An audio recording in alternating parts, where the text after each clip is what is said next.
Cerita dimulai dari sekelompok ilmuwan yang tergabung dalam misi Ares-3, di mana mereka sedang melakukan penelitian penting di permukaan planet Mars. Dan untuk menunjang misi ini, mereka membangun sebuah hub atau pangkalan pusat di kawasan yang dikenal dengan nama Acidalia Planatia. Tim ini diisi oleh orang-orang pilihan dengan keahlian personal yang mumpuni. Ada Martinez yang bertugas sebagai pilot pesawat, Beck sang dokter bedah yang sigap, Johannes si jenius ahli komputer, Mark yang merupakan seorang pakai botani, dan tentu saja dipimpin oleh Komandan Lewis yang sangat tegas.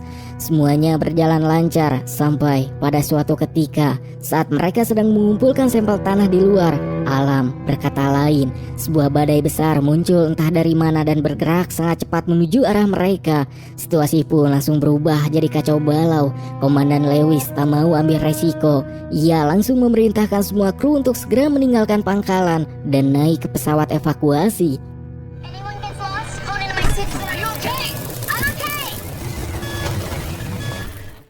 Badai yang dahsyat itu pun membuat langit menjadi gelap gulita, ditambah dengan debu Mars yang bertebangan menutup arah pandangan mereka.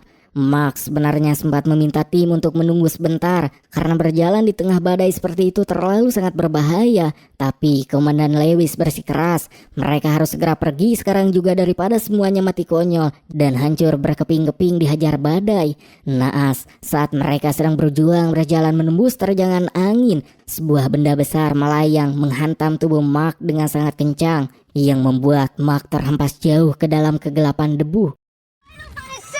Negative completely. He may be prone, we don't want to step over him. I'm gonna search a little longer. The lab's at 11.6 degrees. Martinez yang memantau dari sistem langsung melaporkan kabar buruk. Terjadi kebocoran oksigen pada baju astronot milik Mark dan sinyal vitalnya terputus. Suasana pun seketika menjadi mencengkam.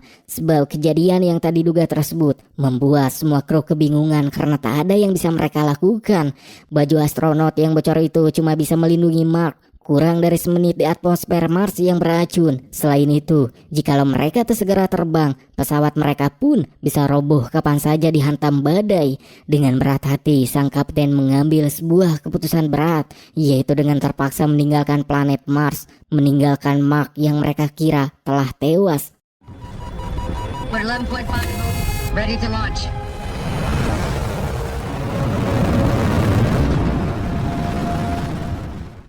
Setelah insiden mengerikan itu, berita langsung menyebar ke seluruh dunia. Pihak NASA segera menggelar konferensi pers darurat. Mereka menyampaikan jikalau misi Ares-3 terpaksa pulang lebih cepat karena badai yang sangat luar biasa. Dengan satu berita yang membuat semua orang tertunduk lesu, karena salah satu astronot terbaik mereka, Mark, dinyatakan tidak berhasil selamat dan tewas di tempat saat proses evakuasi. NASA bahkan sudah menyiapkan upacara penghormatan terakhir untuk Mark dan berjanji akan memberikan kompensasi kepada keluarga Mark yang ada di bumi. Namun ternyata tanpa diketahui kru Ares-3 dan semua orang di planet Mars yang sunyi, saat badai mulai reda, terjadi sebuah keajaiban.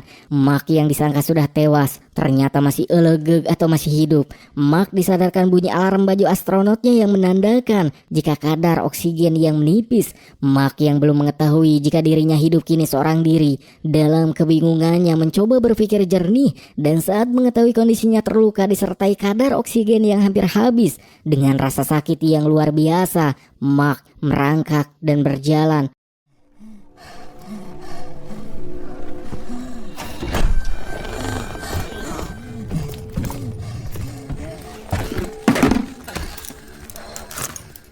Berbekal pelatihan sebagai astronot, dengan alat seadanya Mark melakukan operasi ke dirinya sendiri. Di momen tersebut Mark sebenarnya hampir menyerah, namun Mark mencoba tetap tenang, bahkan seolah Mark yakin akan selamat. Ia mulai menjalankan prosedur standar dengan membuat rekaman video apa yang dirinya lakukan saat ini. I'm entering this log for the record, and if by some miracle none of that happens, 6:53. Dalam rekamannya, Mark berbicara jujur tentang kondisinya saat ini di Mars, yang ternyata masalah lain mulai Mark temukan, yaitu antena utama hancur, saluran komunikasi putus total, membuat Mark tidak memiliki akses menghubungi rekannya ataupun pihak NASA di bumi, yang artinya Mark kini seolah terjebak dan harus bertahan seorang diri di planet Mars yang seperti kita ketahui tak ada Alfamart ataupun Indomaret, bahkan MBG yang bisa menunjang bahan makanan.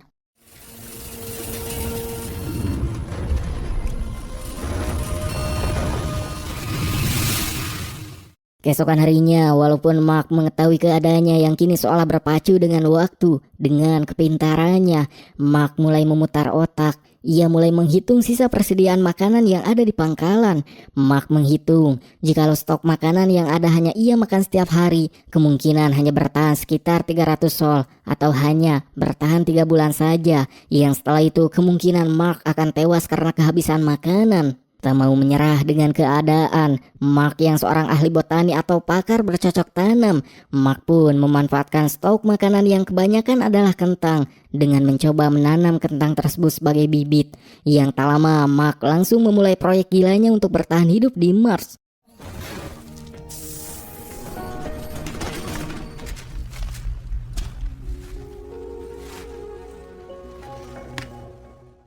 Awalnya proyek mustahil tersebut seolah berjalan lancar karena Mark bisa mengumpulkan berbagai kebutuhan yang ia perlukan seperti bahan pupuk.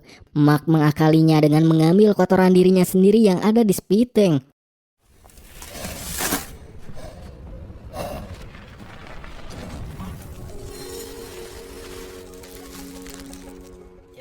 Tapi seperti yang kita ketahui, masalah terbesar dalam hal pertanian adalah air, di mana mengakali itu di planet yang tandus. Mark menggunakan zat bernama hidrazin yang dicampur dengan oksigen lalu membakarnya. Zat hidrazin ini diambil dari MDV, kendaraan pendarat mereka. Akan tetapi percobaan pertama sempat gagal total, dikarenakan kekeliruan dari Mark sendiri.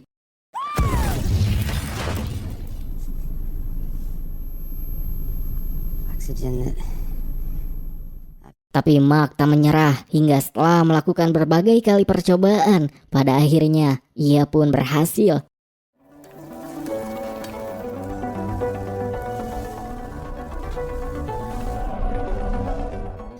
Sementara Mark yang sedang sibuk jadi petani di Mars, di bumi, Direktur misi Mars yang bernama Vincent Kapoor menemui kepala NASA Teddy.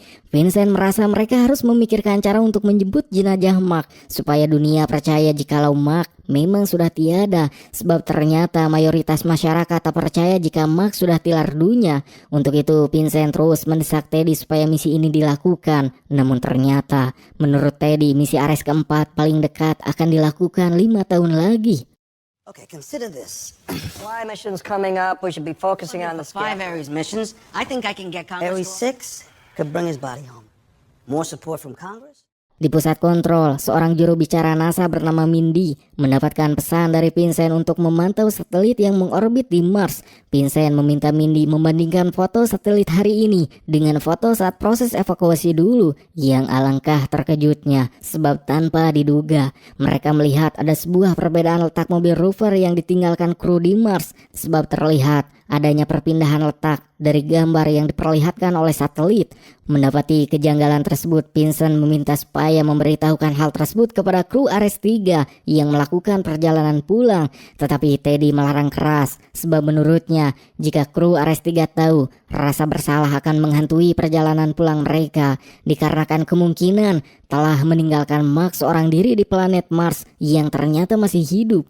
Meyakini jika Mark masih hidup dan kini tinggal seorang diri dengan persediaan makanan yang hanya bertahan beberapa bulan saja, pihak NASA pun dituntut untuk membewarakan hal tersebut kepada masyarakat, yang tentu saja kecaman serta hujatan akan diterima pihak NASA, apalagi kini mereka belum menemukan solusi untuk bisa menyelamatkan Mark. Yeah, Where is Watney going? to bring him home alive. To make contact with us, but it would be a dangerous gamble. Sementara itu, memasuki hari ke-79, Mark yang sedang menjalani rutinitasnya sebagai petani, terlihat akhirnya jika tanaman yang ia rawat sebagian sudah ada yang siap panen. Expected. I now have the smaller ones all reseed. You don't hear that every day, do you? Hingga saat Mark sedang melihat peta sekitaran Mars, tanpa diduga Mark menemukan sebuah lokasi tempat yang dulu dijadikan basecamp misi sebelumnya. Merasa di tempat tersebut ada sesuatu yang bisa ia gunakan sebagai alat komunikasi. Mark pun menggunakan mobil rover langsung menuju tempat tersebut yang ternyata di bumi. Vincent yang juga sedang mencari cara bagaimana menghubungi Mark, tanpa diduga melihat foto lama mengenai misi sebelumnya dan terfikirlah jika mungkin mesin yang sudah tidak dipakai lagi karena sudah usang bisa digunakan untuk berkomunikasi dengan Mark. Berbekal itu, Vincent bersama timnya langsung pergi menemui Bruce, seorang ahli komunikasi antar planet, untuk membantunya mencoba berkomunikasi dengan Mark. You think it was bad? Is this the replica? This is her. Okay.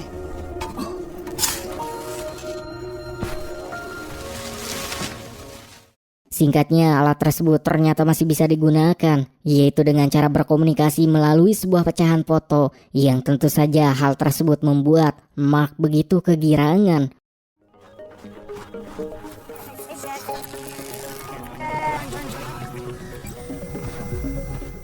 Begitu frekuensi tersinkronisasi, mereka mulai bertukar pesan secara real time dan percakapan bersejarah ini pun disiarkan langsung ke seluruh dunia supaya sedikit meredakan kegaduhan yang saat ini belum reda karena masyarakat terus mendesak pihak NASA, di mana setelah bisa berkomunikasi dengan NASA, Mark kemudian bertanya mengenai kru Ares 3 yang adalah sahabat-sahabatnya, di mana Mark kemudian diberitahu jika kru Ares 3 sebenarnya belum diberitahu mengenai keadaan Mark yang masih hidup.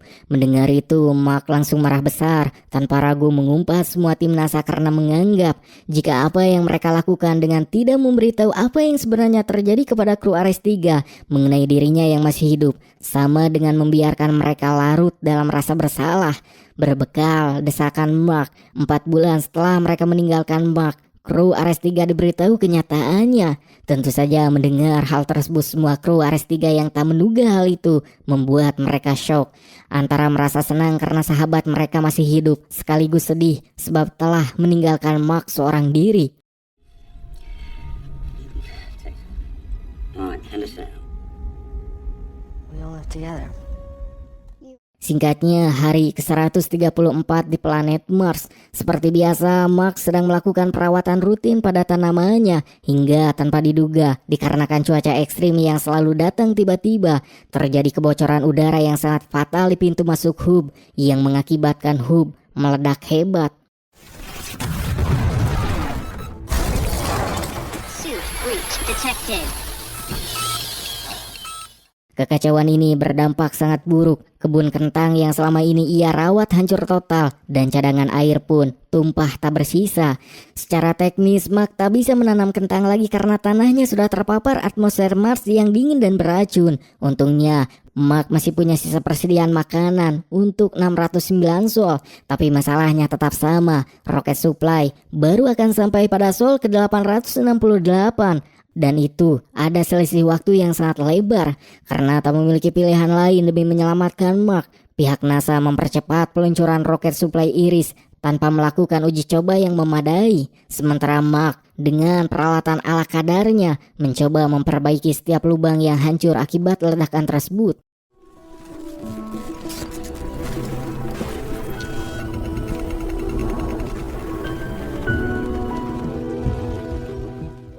Sementara itu, di bumi, misi peluncuran roket supply Iris dilakukan. Awalnya roket itu meluncur dengan sempurna dari landasan, pun semua orang bersorak kegirangan. Tapi kebahagiaan itu hanya bertahan sebentar, sebab saat roket keluar orbit bumi, terjadi malfungsi teknis, dan roket itu meledak berkeping-keping di langit. Lock the doors. Yang membuat harapan satu-satunya untuk Mark bertahan hidup hancur seketika. Di momen ini Mark seolah kini sudah menyerah akan hidupnya, di mana Mark memberikan pesan jika dirinya legowo jika akhirnya harus meninggal dalam misinya dan tak akan menyalahkan siapapun.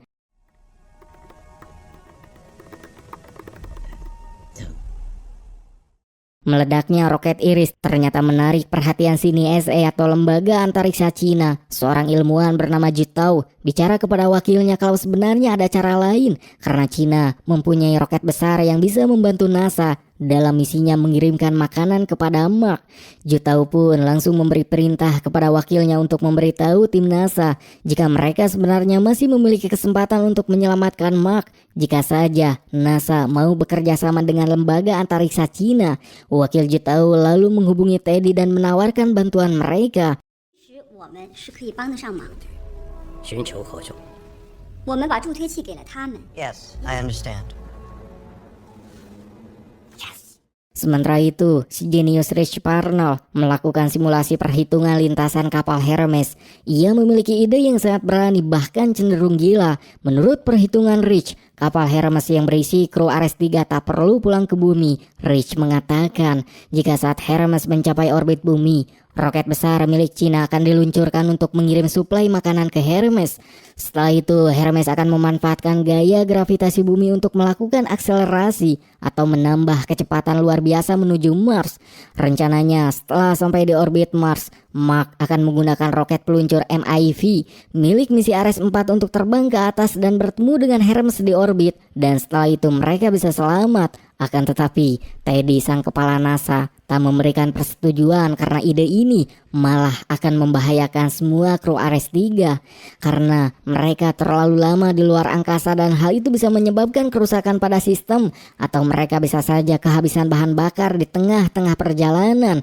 Teddy lebih memilih bermain aman dan tetap memerintahkan kru Ares 3 untuk pulang. Vincent yang mendengar kejeniusan Rich langsung membela idenya itu.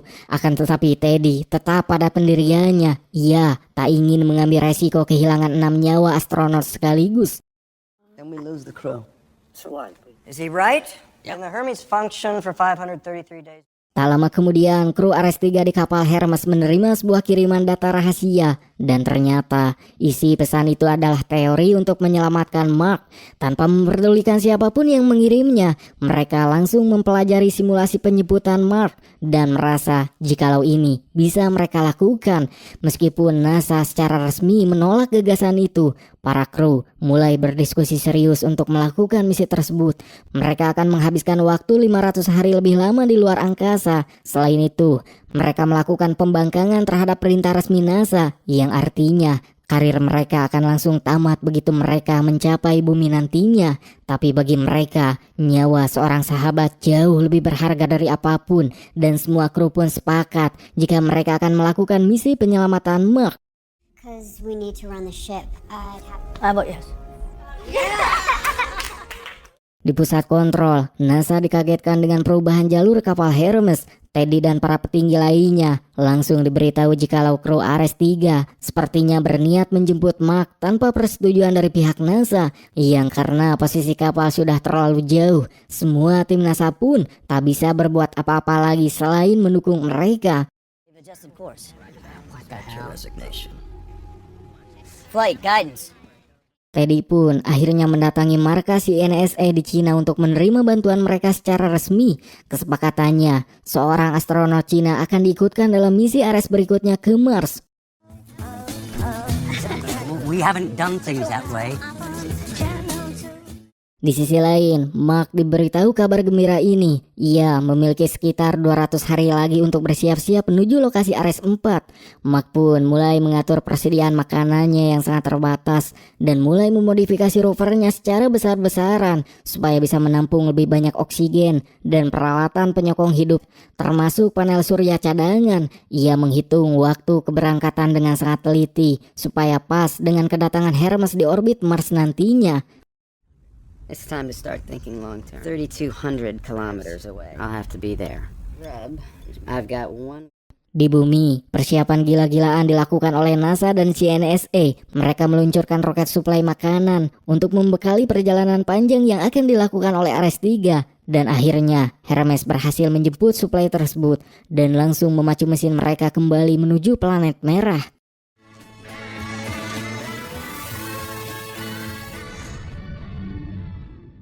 Sementara itu, hari ke-461 di Mars menjadi awal perjalanan panjang bagi Mark. Ia mulai memacu rovernya dan menembus gurun Mars yang sangat luas. Polanya selalu sama, jalan selama 4 jam, lalu istirahat di tengah hari sambil memasang panel surya selama 16 jam untuk mengisi ulang baterai. Selama menunggu, Mark hanya bisa berjalan-jalan sendirian dan tidur di dalam mobil sempit, yang mana rasa kesepian luar biasa pun mulai melanda batinnya.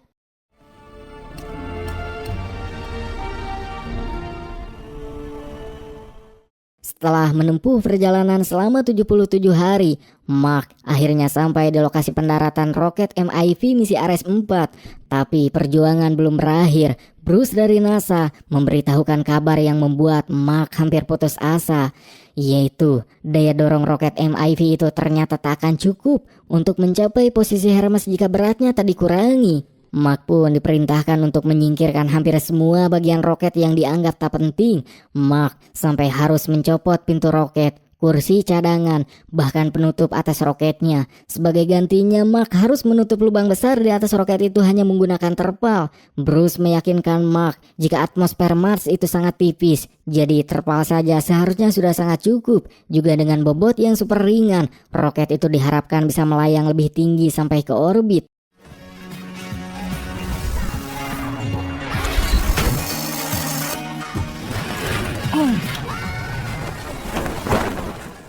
Tibalah hari ke-561.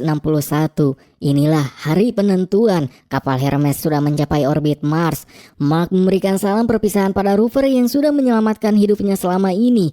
Dan Mark lalu naik ke dalam roket MIV yang sudah ditaranjangan tersebut.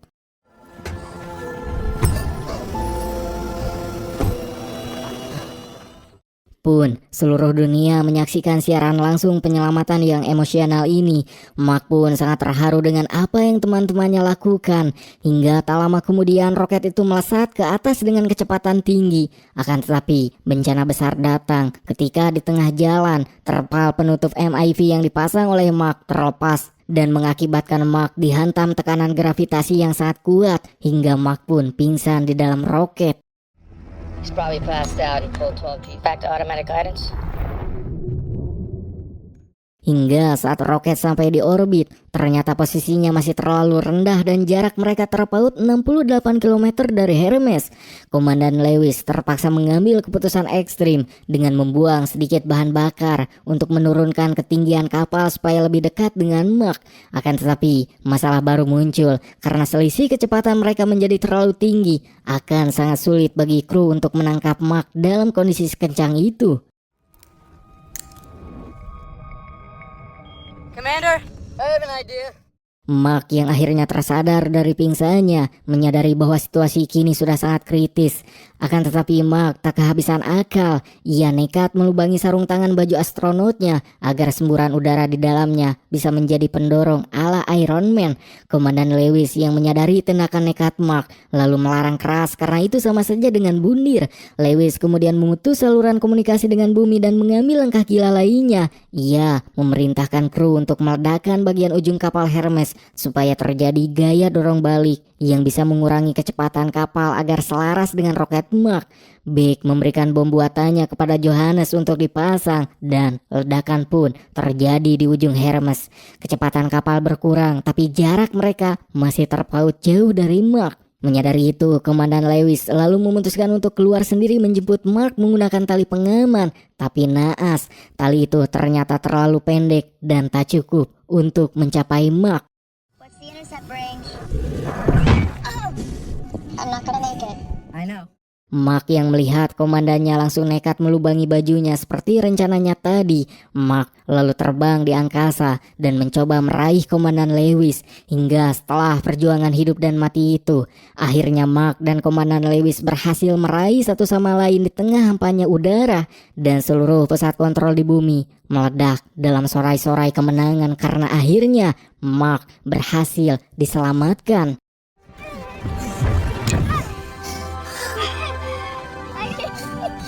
Thanks with Mark Mom after a very long time. Body is secure. International space travel.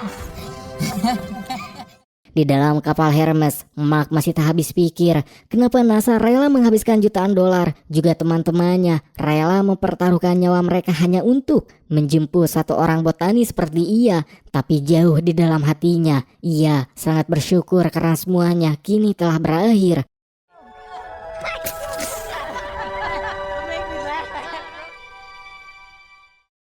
Singkatnya, setelah kru Ares 3 mendarat di bumi, Mark kembali memulai hidup barunya sebagai pengajar di kelas calon astronot. Ia membagikan semua pengalamannya tentang bagaimana cara bertahan hidup di situasi yang paling mustahil sekalipun. Dan 5 tahun kemudian, sejarah baru kembali tercipta. Proyek Ares 5 resmi diluncurkan dan sesuai janji, kali ini NASA dan CNSA Cina bekerja sama secara penuh untuk menjelajahi lebih dalam lagi rahasia alam semesta. Have the goals changed from the previous Same mission? for the Ares program. Pressures look good. Pelajaran besar dari Mark adalah tamparan keras buat kita yang sering kali merasa dunia kiamat hanya karena masalah sepele. Mark membuktikan bahwa sabar bukan berarti dia meratapi nasib, tapi kemampuan untuk tetap bertahan di tengah tekanan yang luar biasa. Ia mengombinasikan dengan tawakal yang sesungguhnya, yaitu melakukan usaha maksimal seolah semuanya bergantung pada tangannya sendiri, lalu membiarkan hasil akhirnya pada ketetapan semesta. Mark tak selamat karena pasrah, tapi karena ia bergerak saat yang lain mungkin sudah menyerah pada maut. Kita juga diperlihatkan realita tajam melalui kru Ares 3. Di dunia sekarang, banyak orang yang lebih memilih cari aman dan menyelamatkan diri sendiri daripada peduli pada sesama. Tapi kru Hermes justru mengambil jalan sebaliknya. Mereka membangkang aturan demi satu nyawa sahabat.